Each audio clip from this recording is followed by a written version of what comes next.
Hi everybody, it's Tom from Vehicle Visionary. I know I'm a little late to the party, but this is the 2023 Toyota Prius. This is the XSE Prime that we're going to be looking at today. And a fully redesigned version of the Prius is dramatically improved in pretty much every way, every shape, and in every form compared to the previous generation.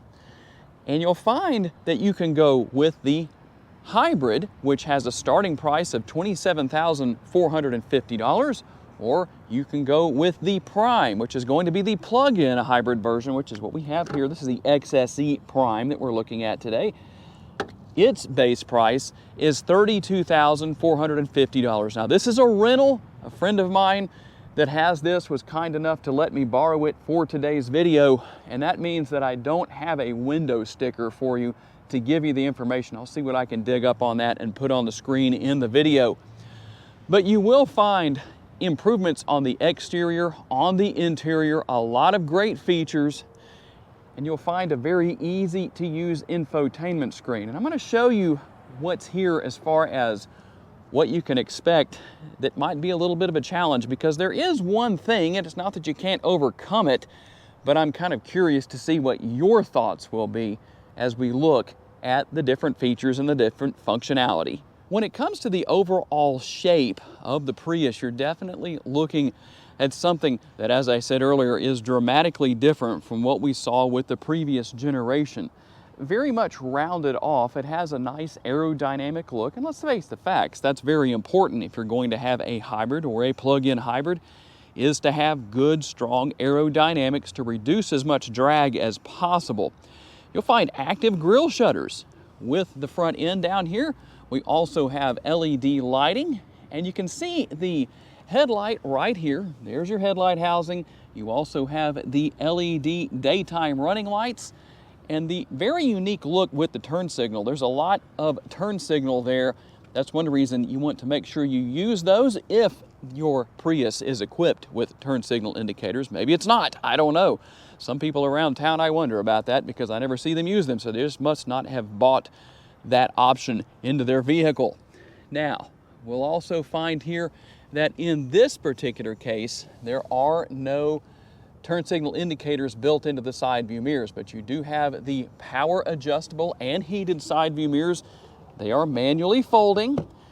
And if you're wondering about the remote for 2023, really not anything out of the ordinary. It just kind of looks like a Toyota remote. Not that that's a bad thing. There's the Prius Prime logo on the back, if you wanted to see how that looks. And you'll have your gas tank over here on the driver's side. And if you get ready to plug in your plug-in hybrid, you can plug it in right here, obviously. That's very easy to do. It's going to come with a charging cable. All of that will be here. But let's talk about changes under the hood. Let's see how much horsepower and torque this model is putting out. All right, let's talk about motivation to get down the road and the numbers you can expect. You have the 2-liter naturally aspirated 4-cylinder here. You also have the obvious electric motor that works together with this to make this a hybrid. 220 horsepower. That's a pretty big improvement. While those are not earth-shattering, neck-snapping numbers, they're still going to get the Prius down the road and from 0 to 60 in as little as 6.5 seconds. I don't know that I'm going to test that today. We'll see. It is mated to a CVT, and I know a lot of people don't like that. The reason for the CVT, supposedly, better gas mileage. You make the decision on that. I'm not a transmission guy, but that's what people say. That's what the experts say, the supposed experts. But one thing I can say, how about MPGs?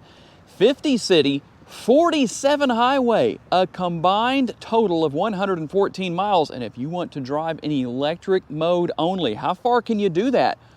Up to 40 miles, roughly 40 miles. And you know what? For the average person, depending on where you live at least, that is actually pretty good. It could possibly get you through an entire work week, depending on what happens with traffic and things like that. I know where I live here in Northwest Louisiana, that would actually work for a lot of people because, well, it's just the way it is. And I know when you live in a larger metropolitan area, that may not work as well. But you can see what's here. Tell me what you think about that. Would you rather see something other than the CVT? I know that's the big knock that a lot of people will have, but what are your thoughts? When it comes to the rear, there is something interesting back here. You don't have a rear window wiper, very large rear window. But tell me what you think. Do you think there should be a rear window wiper back here? With this angle, obviously water is going to basically run down. And so, well, I guess that's why Toyota didn't put that on here. It almost seems like there should be one, but I haven't driven one of these in the rain. Some of you have. Tell me what you think about that down in the comments section and how that's worked out for you. I do have to say, and even though it's very hard to see, I like the look of the tail lights back here and the turn signals. Again, those turn signals look really cool. It gives you a good excuse and reason to use those. A really sporty look here on the rear. But how functional is this area? Let's talk about cargo capacity. To gain access back here, just hold the button down and you will see that will open. You can also do that from the interior. 20.3 up to 91.2 cubic feet. The cargo cover right here is removable. So if you need to get that out of the way, you can. That's no big deal. I know it's a little dirty back here, but remember what I said earlier, it is a rental. That's just the way that goes sometimes. But there is a lot of space back here. You have a cargo light right there. Almost seems like there should be one on both sides, but there isn't. And you do have the power outlet right here as well. So that could come in handy in a multitude of ways. A little more space on the sides behind the fender wells. And if you want to maximize cargo capacity, you're just going to come right here, pull the release, and the seats fold flat. So there's what everything looks like with the seats folded all the way down. Give you a good look here with maximized cargo capacity. And let's talk a little bit about what rear seat passengers are going to find. Is the armrest comfortable?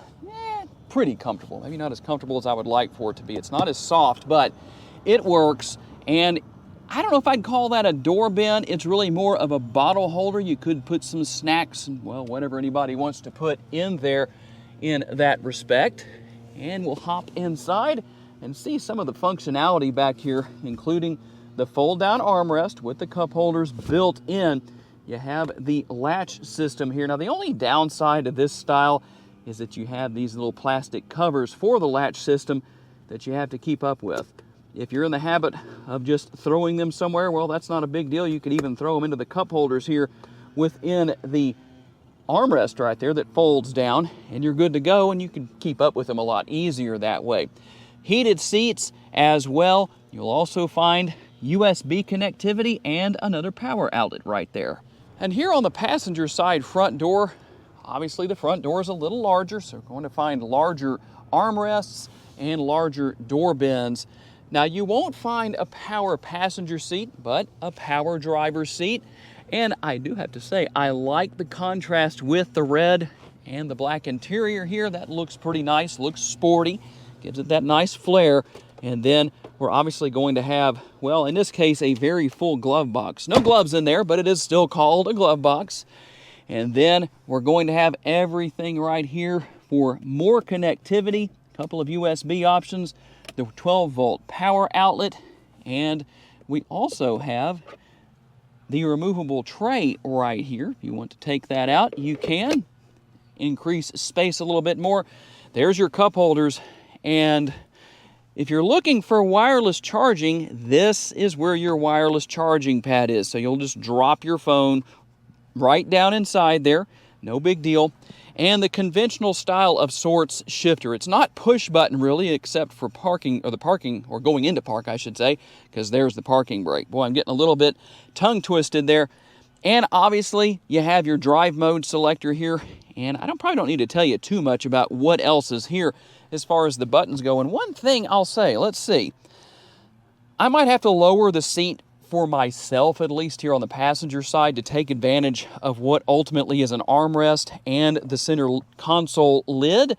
You do have a reasonable amount of space in there and more USB ports. There actually are a total of 6 USB ports throughout the interior in the Prius. Now let's hop over into the driver's side, and I'll show you the one thing that I think is a bit of an issue here. And before we do that, I meant to show you this. Notice you don't have the door handle down here on the door itself. Gives it more of a clean look. But what do you think? Since we have the conventional style door handle on the front doors, should that also be here on the rear. A little bit of a different look. You do have the release right here, the button that you push. I don't know if I'd call that a release really, but it is a button that you push to open that door. What are your thoughts about that? Really meant to give it a little bit more of a clean look. And here on the driver's side door, let's take a look at what we have. You pretty much know what all is here, but one thing that might be a surprise to you is found right here. You have seat memory for the driver's seat, and you also have your buttons right here. You can open the gas door right there on the driver's side here that I showed you earlier. Open and close that power rear door, or hatch if you want to call it that. And we have a heated steering wheel. You can see what else is there. Also, the steering wheel is adjustable. That's a good thing. So let's hop inside here and take a look at everything else that we have. Now, this, I'm trying to give you an eye level for myself look. That's probably about as accurate as it's going to get. Now, the seat's going to move forward when I start the engine, and you can still see that it's a little hard to see the instrument cluster. Now, you can obviously adjust the position of the steering wheel. You can adjust the position of the seat to try and compensate for that. But tell me what your thoughts are on that. It does seem that the instrument cluster is a little bit on the low side. I'm interested to see what happens when I get out on the road as far as how that looks and how that works. And you do have a good steering wheel here that's good and comfortable. Like I said earlier, heated. I don't really think we need that today. It's going to be in the 90s, again, in mid-September in Northwest Louisiana. And you can see your steering wheel mounted controls here. And you know, I was hinting to those turn signals on the outside of the vehicle. If you want to know how to use those, there's the lever for that. You can also control the lights right there, the headlights, and your tail lights, obviously. Everything comes on right there.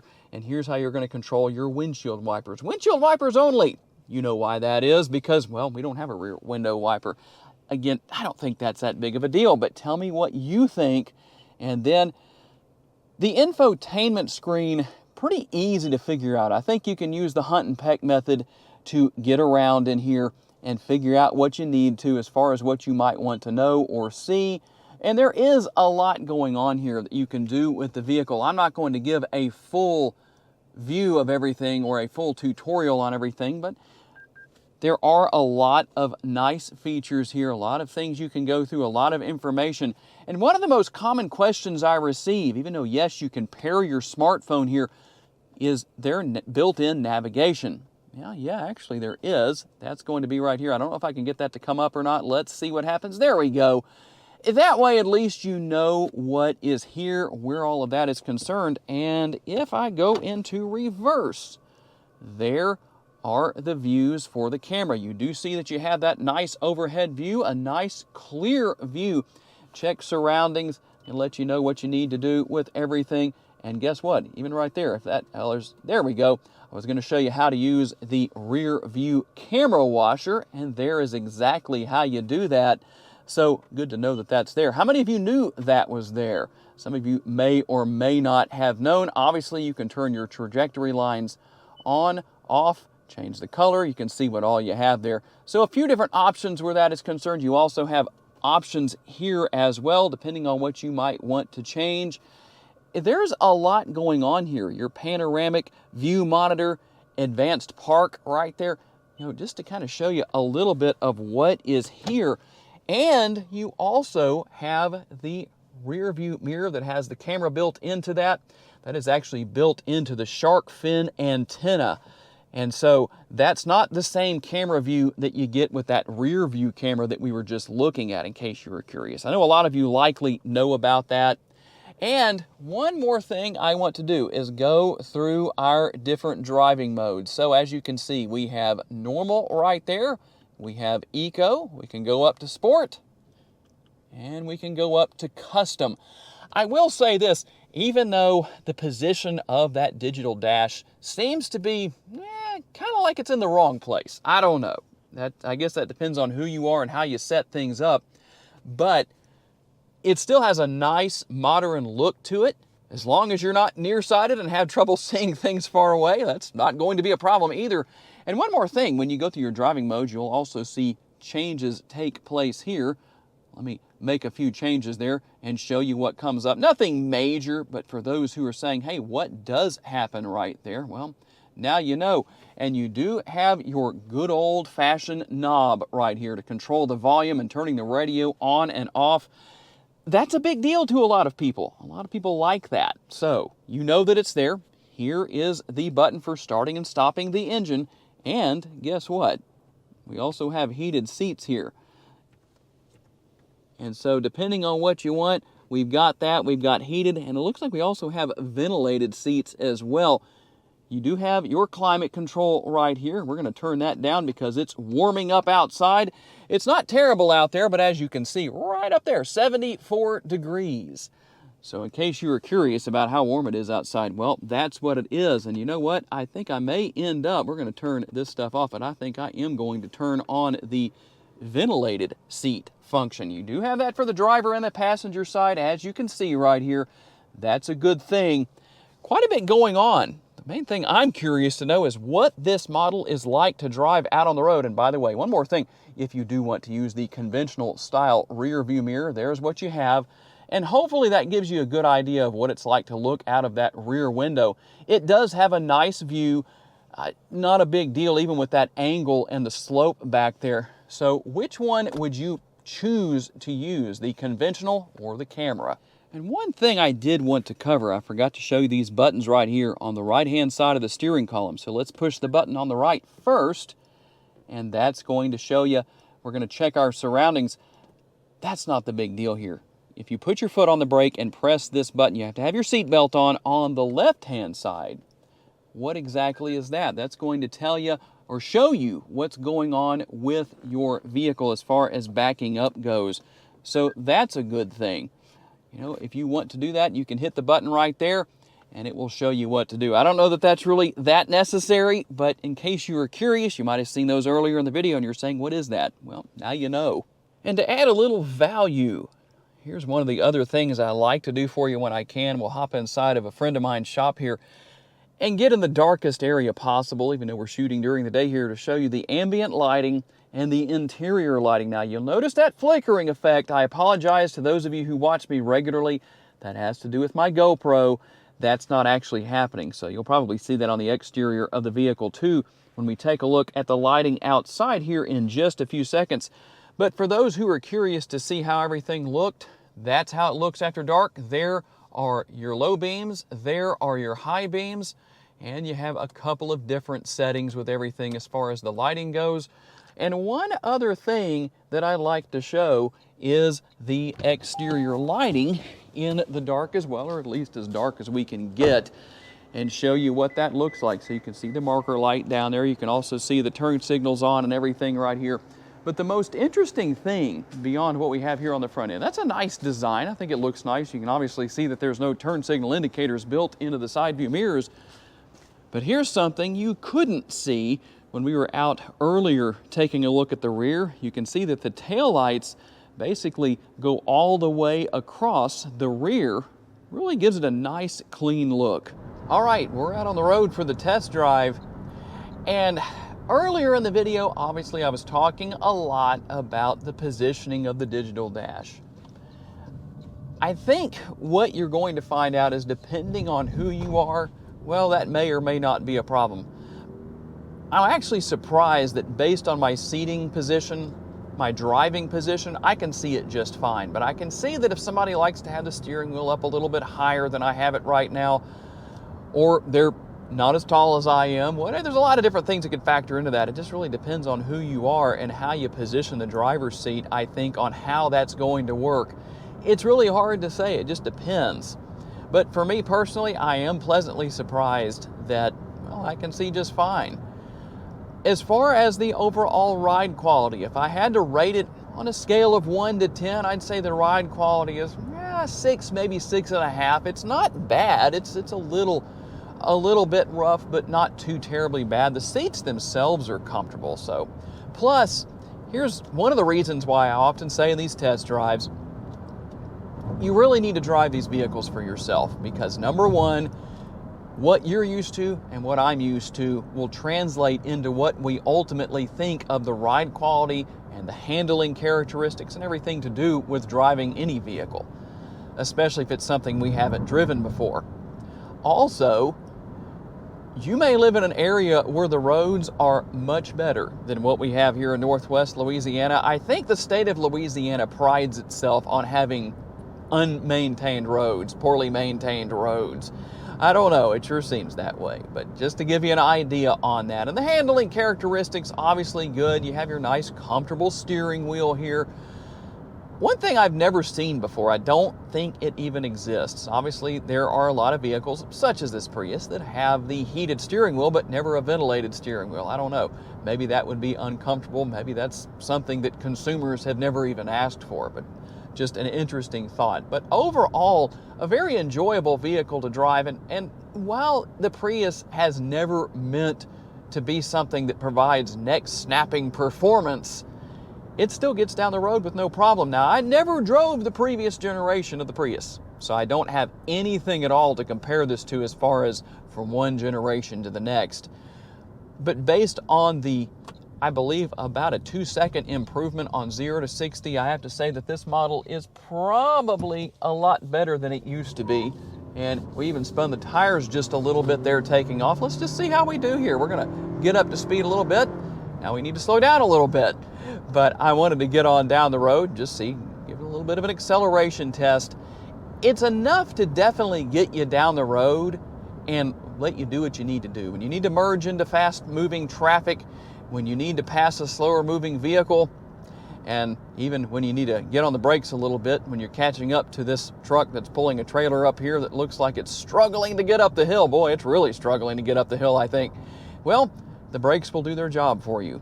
But overall, a really enjoyable vehicle to drive. Everything is easy and within reach of the driver as far as getting to it with the screen, the infotainment screen, and the controls for the air conditioner, all that good stuff. Overall, an enjoyable vehicle to drive. Probably need to drive a few more before I can really draw a good, strong conclusion and say, I definitely like the way it drives or I don't, but it's not bad. I'd be curious to see what some of you have to say who maybe own a 2023 Prius, especially if it's prime.